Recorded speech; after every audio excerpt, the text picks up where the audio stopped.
오늘 소개하겠습니다. 저는 현재 이혼을 하고 엄마와 함께 이제 막 돌이 지난 아들을 키우고 있습니다.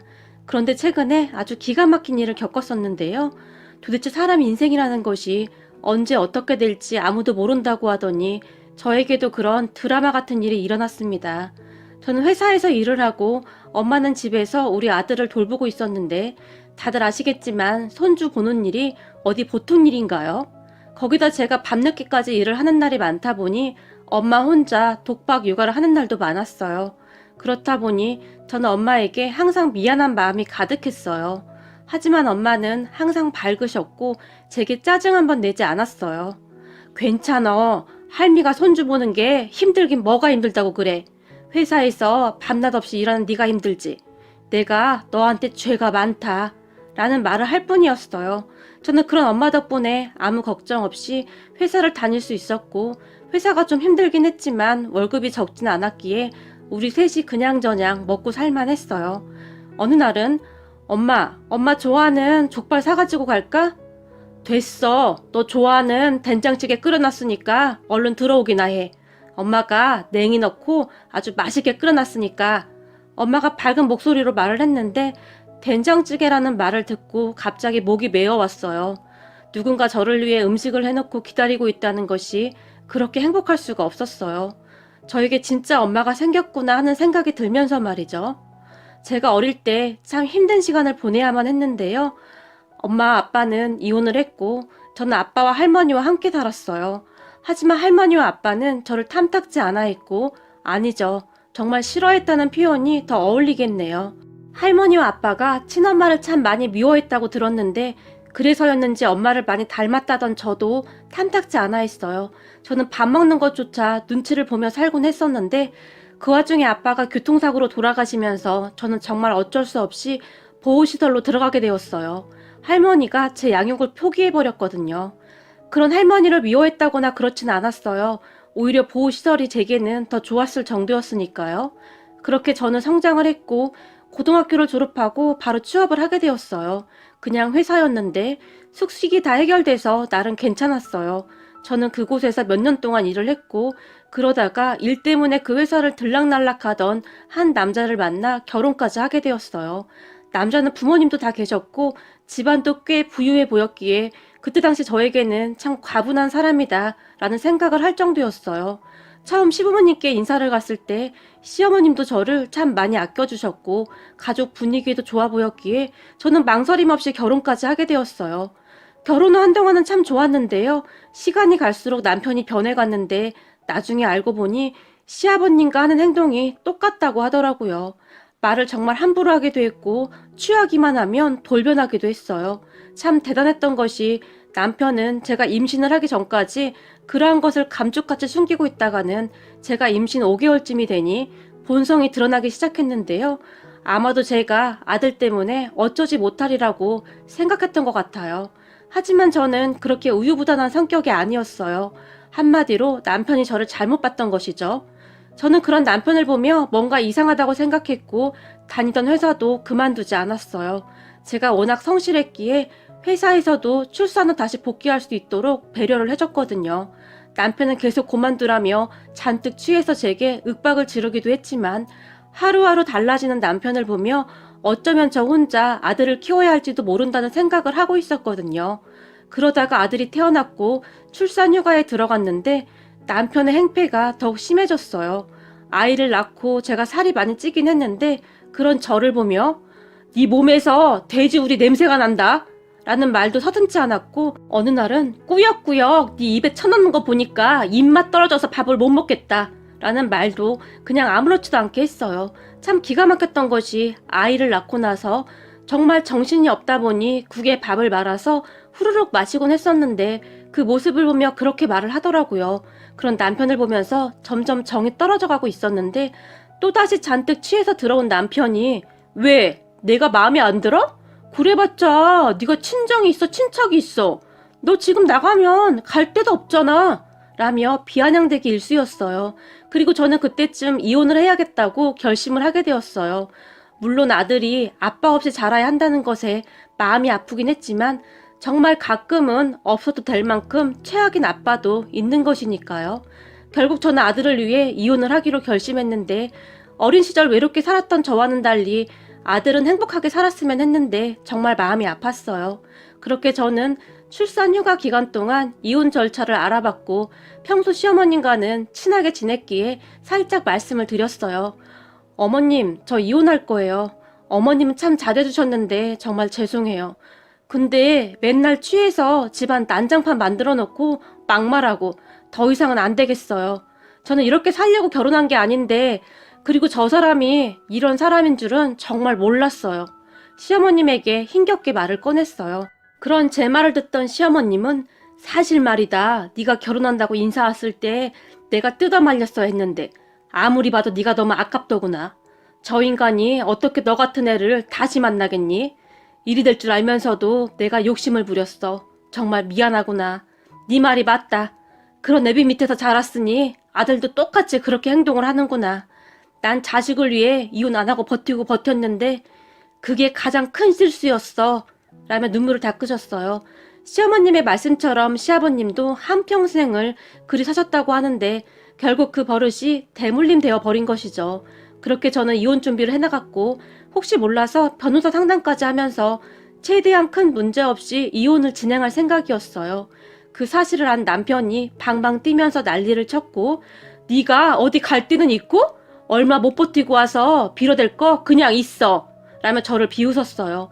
그런 남편에게 양육권만 주면 되니까 이혼해달라고 딱 잘라 말을 했고 한참을 힘들게 하던 남편도 나중에는 포기했던지 이혼을 해줬어요. 다만 나한테 뭐 도와달라고 하기만 해봐. 가만 안 둘 거니까. 양육비 그런 얘기 꺼내지도 마라. 나 지금 만나는 사람 있으니까 알았어? 라는 말을 할 뿐이었어요.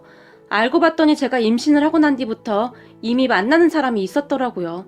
그렇게 저는 집을 나왔고 남편은 그 여자와 새 살림을 차렸어요. 그런데 제가 이혼을 한참 진행 중일 때 시어머님이 제 손을 잡으며 얘야, 그럼 나랑 같이 살자꾸나 라는 말을 했어요. 네? 어머님, 우리 이혼할 거예요. 그런데 어머님과 어떻게 같이 살아요? 사실 그때 당시에는 너무 지쳐 있었기에 시어머님에게도 짜증도 나고 그랬어요. 그러니까 내가 그 인간들이랑 인연 끊으면 되는 거 아니니? 시어머님이 조용히 말을 꺼내셨고 네? 인연을 끊다니요. 그게 무슨 말씀이세요? 제가 놀라서 물었는데요. 그러니까 나도 이번 참에 이혼할까 한다. 시어머님의 입에서는 충격적인 말들이 쏟아져 나왔고 놀라서 당황하고 있던 저에게 이혼 소송하면 재산 일부를 받을 수도 있고 거기다가 그동안 내가 모아놓은 돈도 있으니까 그냥 우리 둘이 같이 살면 안 될까? 어차피 나도 그 인간들한테 미련도 없고 아들이라고 하나 있는 게 그 모양이니 나도 참 사는 게 아니구나. 그런데 너도 친정 부모님도 안 계시고 그냥 날 엄마라고 생각하고 살면 안 되겠니? 시어머님은 계속해서 충격적인 말을 했어요. 어머님, 그래도 어떻게 그래요? 그게 쉬운 일이 아니잖아요. 어머님 자식은 그이인데 제가 어떻게 대답을 해야 할지 몰라서 망설이고 있었는데요. 정 안 되면 우리 손주 클 때까지만 내가 돌봐주마. 그 뒤에는 나도 내 살 길 찾아가마. 너 혼자 애 키우는 게 보통 힘든 일이 아니잖니? 그러니까 그렇게 하자꾸나. 사실 너와 나는 그동안 아무 문제가 없었잖니? 시어머님이 저를 설득했고 그런 시어머님의 말에 생각해보겠다고 대답을 했는데요.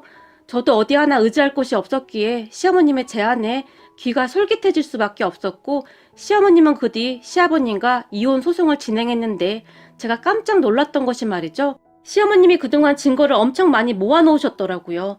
여러 가지 사진에 음성 녹음된 것에 뭐 어마어마했어요. 제가 보기에는 이미 오래전부터 준비를 해오셨던 것 같은데 참고 참으셨던 것 같았어요. 그리고 결국 시어머님은 이혼 소송을 하면서 힘겹게 이혼을 하셨어요. 그동안 그리도 힘들게 살아오셨기에 제가 이혼을 한다고 했을 때 오히려 찬성을 하셨던 것 같아요. 당신 손주만은 그렇게 잘하지 않길 바라셨을 테니까요. 그렇게 시어머님과 저는 작은 아파트 하나 얻어서 그곳에서 새 삶을 시작했는데 앞으로는 내가 네 엄마니까 엄마라고 부르렴. 우리 그렇게 맘 편히 살자꾸나. 시어머님이 말씀하셨고 우리는 그렇게 모녀처럼 살고 있었어요. 동네 사람들조차도 우리가 진짜 모녀라고 알고 있을 정도였고요. 가끔 시아버님이 전화를 해서 모진 말을 하기도 했지만 시어머님은 한 번만 더 전화하면 경찰에 신고할 테니까 그리 알아. 라며 차갑게 대응하셨어요. 가끔 전 남편이 시어머님에게 전화를 하기도 했지만 이런 정신 나간 놈아. 네가 이혼한 순간 너랑 나는 이미 연이 끊어진 거다. 그러니까 다시는 연락하지 말거라. 라며 역시 단호하게 행동하셨어요.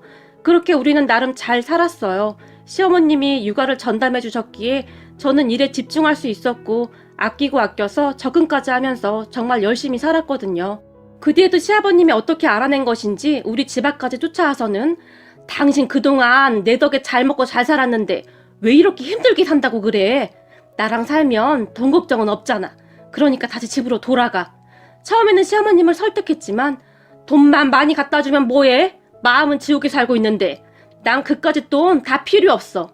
평생 동안 밤에 잠도 제대로 못 잤었는데 요즘엔 아주 푹 잘 자고 있어.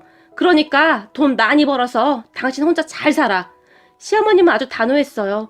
사실 시아버님이 꽤 큰 가게를 하나 운영하고 있었는데 그곳에서 나오는 수입이 상당히 괜찮았거든요. 남편도 그곳에서 일을 하고 있었는데 시아버님 믿고 직원들에게 함부로 하고 그래서 말이 많기도 했어요. 그런 남편은 돈을 아주 펑펑 쓰고 다녔는데 돈 아쉬운 줄 모르고 살고 있었어요. 그렇게 시어머님이 눈 하나 깜빡이지 않자 시아버님이 난동을 피우기 시작했는데 제가 바로 경찰에 신고를 해버렸어요. 물론 그런 저를 보며 냉혈한이라고 생각할지도 모르겠지만 시아버님의 손버릇이 아주 고약해서 제 입장에서는 시어머님을 지켜야만 했어요. 시어머님은 아들을 제외하고 제게 있어 하나밖에 없는 가족이었으니까요. 경찰에 신고를 한 후 시어머님에게 엄마 미안해. 근데 난 엄마한테 또 손 찍어 말까봐. 그럼 엄마가 다치니까. 난 엄마가 다치는 게 정말 너무 싫어. 제가 눈물을 흘리며 시어머님을 꼭 끌어안았는데요. 시어머님이 그런 저를 정말 있는 힘껏 안아주면서 살면서 내가 낳은 아들 자식도 그렇게 날 막아준 적이 없는데 정말 고맙구나. 시어머님도 한동안 소리내어 우셨어요. 그렇게 시어머님과 함께 살게 되면서 더 많은 대화를 하게 되었는데요. 사실 전에 우리 친정이 아주 부자였어. 근데 우리 아버지 사업이 부도나면서 하루아침에 가족들이 다 길거리에 나앉게 됐다. 정말 하루하루 살아가기가 힘든 그런 시절이었어. 근데 평소에 날 마음에 품고 있던 네 시아버지가 우리 부모님을 찾아와서 나와 결혼만 시켜주면 앞으로 편히 살게 해주겠다고 했더구나. 예정대로였다면 난 그때 대학을 졸업한 뒤 유학을 다녀와서 대학 교수가 되고 싶었다. 옛 생각이 나는지 시어머님의 눈시울이 붉어지셨어요. 그런 시어머님의 말에 유학이요? 제가 놀라서 물었는데요. 그래, 난 피아노를 전공하고 있었다. 거기다 꽤 괜찮은 실력이었었지. 그런데 아버지 사업이 부도나면서 모든 것이 엉망이 되었어. 그런 와중에 네 시아버지가 허구한 날 우리 부모님에게 찾아와서 그렇게 잘하니 우리 부모님도 마음이 움직이기 시작하더구나. 무엇보다도 돈이 많은 네 시아버지한테 마음이 갔던 것이겠지. 아무래도 부모님은 평생을 돈 걱정 없이 살았던 내가 앞으로도 좀 풍요롭게 살길 바라셨겠지.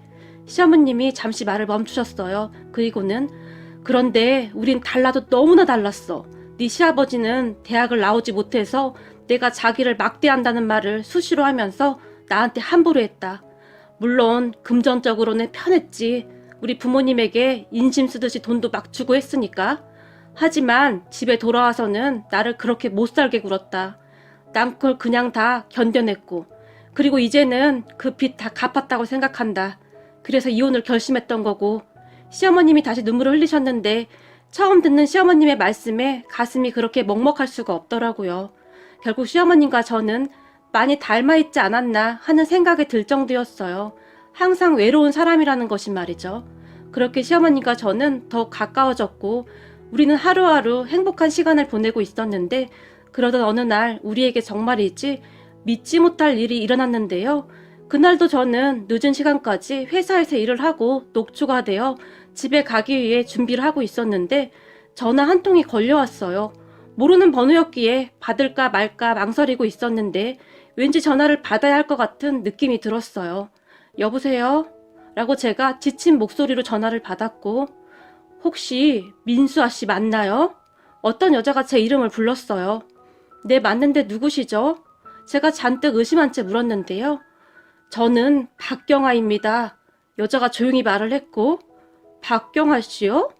제가 그 여자의 이름을 되뇌이고 있었는데 그 순간 제 내리를 스치고 지나가면서 설마 날 낳아준 생모? 라는 생각을 잠시 했지만 설마 아니겠지. 아빠와 이혼하고 난 뒤 단 한 번도 날 찾지 않았는데 그럴 리가 없겠지. 라며 제가 머리를 절레절레 흔들다가는 근데 누구시죠? 최대한 침착한 척 물었는데요. 수아야, 엄마야. 순간 그 여자의 입에서는 그 말이 새어나왔고 네? 누구시라고요? 제가 놀란 채 다시 물었는데요. 엄마야, 널 낳아준 엄마라고. 라는 말을 하던 그 여자가 갑자기 눈물을 흘리기 시작했어요. 하지만 저는 반가움보다는 원망하는 마음이 더 컸기 때문에 저는 엄마가 없습니다. 이만 전화 끊겠습니다. 라고 말을 하며 전화를 끊어버렸어요. 제 입장에서는 참 기가 막혔거든요. 제가 아들을 낳아보니 더욱 이해가 안 됐어요. 저는 출근해 있는 시간에도 항상 우리 아들이 눈에 밟혔거든요. 그런데 저를 낳아준 친모라는 사람은 살면서 단 한 번도 저를 찾아온 적이 없었으니까요. 참 대단한 사람이구나 하는 생각만 들었거든요. 그렇게 며칠이 지났을까요? 어느 날 시어머님이 수아야, 너 말이야 친엄마 안 보고 싶어? 제게 물었어요. 친엄마? 나한테 친엄마가 어딨어요. 아마도 이 세상 사람이 아닌가 봐요. 그러니까 한 번도 안 찾아오죠. 라며 제가 그냥 웃어버렸는데요. 수아야, 사실은 말이야. 시어머님이 다시 한번 제 이름을 힘주어 불렀는데 그게 말이야. 며칠 전에 네 친엄마라는 사람이 우리 집에 찾아왔었어. 처음에는 모르는 사람이라 문을 안 열어줬었는데 아무리 봐도 낯이 너무 익은 거야. 그래서 자세히 봤더니 너랑 아주 판박이더구나. 나이가 아마도 나랑 비슷할 텐데 어쩜 그렇게 젊고 예쁘던지 너랑 똑같이 생겼어. 시어머님이 제 눈치를 보며 말을 꺼냈어요. 그 사람 이야기는 하지 않았으면 좋겠어요. 지금 나한테는 엄마밖에 없어요. 자식 그렇게 두고 가버린 엄마는 생각하고 싶지도 않아요. 제가 기분 나쁜 듯이 말을 했지만 네 엄마 얘기 들어보니 네 엄마한테도 딱한 사정이 있더구나. 물론 지금 네 마음이 어떤지 잘 알겠다마는 그래도 널 낳아주신 분인데 한 번은 만나봐야 하지 않겠니? 잘 생각해보고 전화해봐. 라며 시어머님이 제 손에 전화번호 하나를 들려줬어요. 얼떨결에 연락처를 받은 저는 며칠 동안 그 연락처를 뚫어지라 바라보다가는 결국 연락을 하게 됐는데요. 저 민수아입니다. 도대체 이제 와서 저를 만나고 싶은 이유가 뭐죠? 혹시 먹고 살기 힘드셔서 그래요? 그런데 어쩌죠? 저도 돈이 그렇게 많지가 않아서요. 그동안 원망만 가득했기에 제가 모진 소리를 해댔는데요. 연락 줘서 고맙다. 정말 고맙다. 제발 나 한 번만 만나주면 안 되겠니? 제게 간절하게 부탁을 했어요. 그렇게 저는 친엄마란 사람과 마주하게 됐는데 친엄마의 첫인상은 아주 말끔했다고 해야 할까요? 아니죠. 부잣집 사모님같이 고상해 보였다고 해야 할까요? 아무튼 그런 인상이었어요. 무슨 일이시죠? 이렇게 만나보니 돈이 없으신 것 같지도 않은데 이제 와서 저를 찾는 이유가 뭐죠? 제가 여전히 쌀쌀맞은 목소리로 물었어요. 수아야, 엄마가 정말 미안하구나. 진작 널 찾았어야 했는데 너무 늦었구나. 정말 미안하다. 하지만 엄마는 단 하루도 널 잊은 적이 없었어. 라며 친엄마가 눈물을 흘렸고 그런 엄마를 보며 저기 죄송한데 용건만 간단하게 말씀해 주세요. 수아야, 처음엔 네 아빠와 할머니에게 널 키우게 해달라고 빌고 또 빌었었다. 하지만 네 할머니와 아빠 생각에는 널 데리고 있어야만 내가 그곳으로 다시 돌아갈 거라고 생각하고 있었던 것 같더구나. 널 상대로 날 자기들 마음대로 하고 싶었던 거지. 물론 널 생각하면 그렇게 했어야 했는데 엄만 참을 수가 없었어. 네 아빠뿐만 아니라 네 할머니의 이상한 행동들을 견딜 수가 없었어. 그래서 떠났던 건데 그 뒤 난 미국 사람과 재혼을 하게 됐고 미국으로 가게 되었어. 하지만 항상 널 그리워하고 있었단다. 말을 하는 내내 친엄마의 눈에서는 눈물이 쏟아졌어요. 친엄마의 말에 의하면 할머니가 친엄마를 그렇게 못살게 굴었다고 했는데 아빠가 있을 때는 잘 해주는 척 하다가 아빠가 회사를 가게 되면 엄마를 그렇게 구박했다고 했어요. 처음에는 이해하려고 했대요. 할머니에게는 아빠밖에 없었으니 집착을 하는 거겠지라고 말이죠. 하지만 날이 갈수록 심해져갔고 아빠까지 나서서 엄마를 병원에 입원시켜 버리겠다는 등 막말을 서슴지 않았다고 하네요. 어느 날은 엄마가 할머니에 대해 진지하게 아빠에게 말을 했지만 아빠는 정신 나갔어? 우리 엄마가 그렇게 행동할 리가 없잖아. 지금 우리 엄마랑 나 이간질 지키는 거야? 너 정신병원이나 알아봐. 라는 말까지 했다고 합니다. 그렇게 엄마는 하루하루 지쳐만 갔고 날이 갈수록 말라만 갔다는데요. 결국 외할아버지 외할머니가 엄마를 데리고 가버렸다고 하네요. 그 당시 엄마는 제발 수아만 저한테 주세요. 제발요. 라며 할머니에게 애원을 했지만 우리 집안 핏줄을 누구한테 준단 말이냐? 어림도 없는 소리 하지 말거라. 라며 비웃었다고 하네요. 그렇게 엄마는 만신창이가 되어 한동안 병원 치료까지 받았다고 하는데요. 그러다가 어느 회사에 파트타임으로 취직을 하게 됐다고 하는데요. 그곳에서 일을 하다가 지금의 남편을 만나서 재혼을 한 뒤 미국으로 갔다고 하네요. 미국인 남편도 부인과 사별한 사람이었는데 미국으로 가기 전에 저를 데리고 와서 같이 키우자고 했다는데 역시나 할머니와 아빠가 완강하게 거절했고요. 저는 정말 이해가 안 되는 게 나중에는 결국 저를 시설로 보내기까지 했으면서 도대체 엄마에게 왜 보내지 않았을까요? 할머니의 심보가 참 고약했구나 하는 생각마저 들었어요. 그렇게 엄마와 한참을 이야기를 하던 중 전부는 아니었지만 조금은 엄마의 심정을 알 것도 같았어요. 물론 저도 자식을 낳아서 키우고 있었기에 더욱 그러지 않았을까 싶었고, 그리고 엄마 말대로 우리 할머니는 정말 그러고도 남을 만한 사람이었으니까요. 그렇게 저는 엄마를 용서했고 엄마는 정말 고마워했어요. 그러던 어느 날 수아야, 엄마 이제 미국으로 돌아가 봐야 해. 거기서 하던 일도 있어서 엄마가 챙겨줘야 하거든. 사실 엄마가 널 이렇게 다시 찾은 이유 중에 하나가 네가 힘들게 산다는 소식을 들었단다. 내가 네 외할머니한테 널 찾아달라고 해서 네 외할머니가 사람까지 고용해서 널 찾아낸 거야. 그랬는데 네가 참 많이 힘들게 살고 있더구나. 그래서 말인데 이 엄마가 널 좀 도와주고 싶은데, 물론 네가 기분이 나쁘지 않다면 말이다. 하지만 너도 이제 엄마잖니? 네가 낳은 아들 앞날을 위해서라도 엄마 도움을 좀 받아도 될 것 같은데. 엄마가 어렵게 말을 꺼냈어요. 우선 지금 살던 집에서 이사를 좀 하자꾸나. 저번에 가보니까 집이 습해서 곰팡이도 많고 우리 손주 건강에도 좋지 않을 것 같더구나. 그리고 네가 먹고 살 수 있게 도와주고 싶어. 그래서 말인데 엄마가 지금 하고 있는 사업을 한국에서도 시작할 계획이거든. 네가 그걸 좀 도와줬으면 하는데 괜찮겠니? 너도 처음이니까 널 도와줄 사람을 엄마가 찾아줬어. 당분간 그 사람한테 배우면서 천천히 해봐. 근데 정말 열심히 공부해야 하는 거 알고 있지? 우선 회사 그만두고 빨리 일 배우면서 공부도 다시 시작해. 엄마가 제게 부탁 아닌 부탁을 했어요. 그런 엄마의 말에 제가 마다할 이유는 없었고요. 그렇게 저는 공부를 하면서 일을 배웠고 엄마 말로는 생각보다 일을 배우는 게 빠르다며 그렇게 좋아할 수가 없었어요. 엄마는 그 뒤에도 자주 한국에 나왔는데 어느 날은 재혼했다던 그분과 함께 저를 찾아왔고 그렇게 우리는 점점 가까워져 가고 있었어요. 그러던 어느 날 엄마가 근데 너랑 같이 사는 분이 네 전 시어머니라며. 내가 알아보니 네 전 남편이 너한테 참 못되게 굴었다고 하던데 전 시어머니랑은 왜 같이 살고 있는 거니?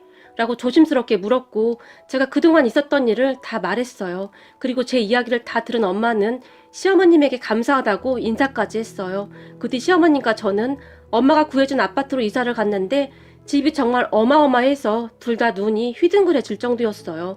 그렇게 저는 정말 다른 삶을 살게 되었는데요. 시어머님과 제 인생이 180도로 바뀌어 버렸고 하루하루 꿈인가 생시인가 싶었는데요. 시간이 얼마나 지났을까요? 어느 날 제 친엄마와 함께 백화점에 갔는데 그곳에서 전 남편과 딱 마주쳤고 변해도 너무나 변해버린 저를 보며 전 남편이 저기 혹시 민수아 씨 아닌가요? 라고 물었어요. 모든 것이 변해버린 저를 보며 혼란스러웠던 것 같은데요. 오랜만이네? 라며 제가 퉁명스럽게 대답했고 당신 맞구나? 근데 당신 왜 이렇게 변했어? 다른 사람인 줄 알았잖아. 라며 반가운 표정을 지었어요. 아, 얼마 전에 우리 친엄마를 만났거든. 인사해, 우리 친엄마야. 라며 제가 말을 했어요. 그런 제 말에 뭐? 당신 친엄마 돌아가셨다며? 남편이 놀라서 물었고 그러게, 나도 돌아가신 줄 알았는데 이렇게 살아계시더라고. 그럼 우린 바빠서 이만. 이라며 제가 뒤를 돌아섰는데 잠깐만, 그럼 당신 부자 됐다는 말 사실인 거야? 그런 소문이 막 들리긴 하던데.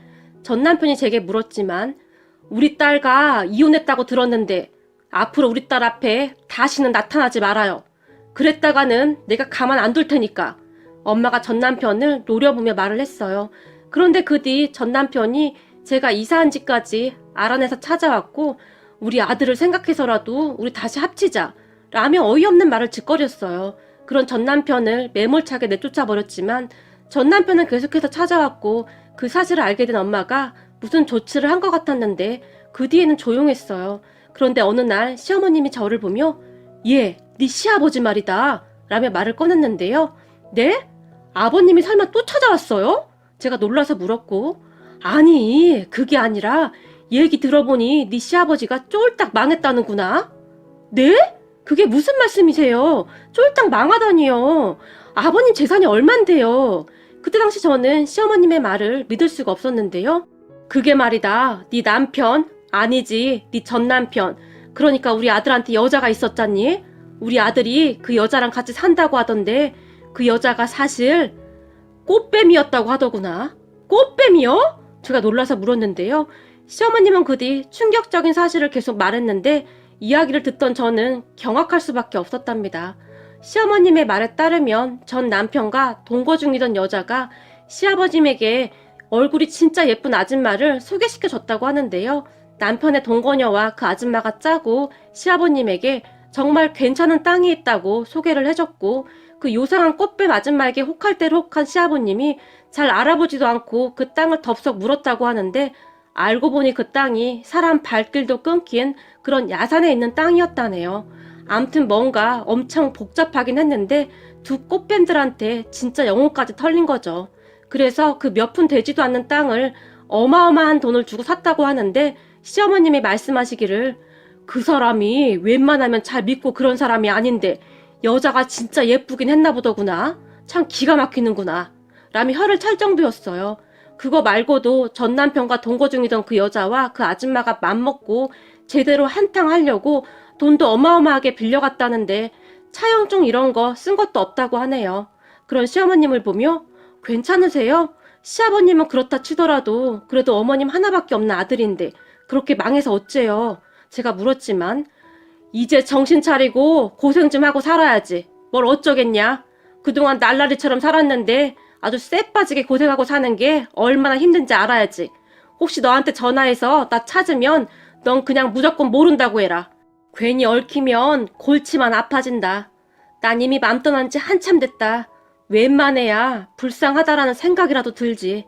라는 말을 할 뿐이었어요. 그러던 어느 날은 시어머님이 너한테도 이제 엄마도 생겼고 먹고 살만하니 나는 이만 직구해서 나가마. 내가 있을 자리도 아니고 라며 진지하게 말을 하셨지만 그냥 같이 살아요. 제가 가장 힘들 때 어머님이 옆에 있어주셨잖아요. 어머님 혹시 그이가 찾아와서 귀찮게 할까봐 더 그러시는 거죠? 제가 물었어요. 그런 제 말에 그런 것도 없잖아 있는데 꼭 그런 것 때문은 아니고 너 먹고 살만하면 내가 떠나려고 했다. 너랑 내 관계가 같이 지낼 사이는 아니니까. 시어머님이 다시 말을 했지만 앞으로도 계속 어머님 손주 봐주셔야죠. 지금처럼 이렇게 살아요. 친엄마를 만나긴 했지만 미국에 있는 시간이 더 많고 엄마도 어머님한테 참 고마워하고 있고요. 그러니까 나간다느니 그런 말은 하지도 마세요. 아셨죠? 같이 살면서 손주 커가는 모습 지켜보셔야죠. 저 어차피 재혼 생각도 없어요. 그냥 제 아들 하나 잘 키울 생각밖에 없어요. 저 참 외롭게 자라서 우리 아들은 그렇게 두지 않을 거예요. 라고 말을 했고 제 말에 시어머님이 조용히 눈물을 닦으셨어요. 그리고 얼마 후 제가 피아노를 하나 사서 거실에 놓아뒀는데 그 피아노 뚜껑을 열던 시어머님의 손이 사시나무 떨리듯이 떨리고 있었어요. 그런 시어머님을 보며 어머님 이제 피아노 마음껏 치셔도 돼요. 비록 대학 교수는 못 되셨지만 앞으로 어머님 하나밖에 없는 손주한테 피아노 가르쳐주세요. 라며 제가 활짝 웃었어요. 제 말에 시어머님이 고맙구나. 정말 고마워. 라며 말을 잊지 못하셨는데요. 시어머님, 아니죠. 이젠 엄마라고 불러야죠. 엄마가 피아노 곁을 떠나지 않고 계시네요.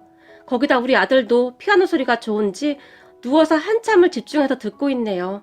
그런 모습을 보며 이게 행복이구나 싶은 생각이 들었어요.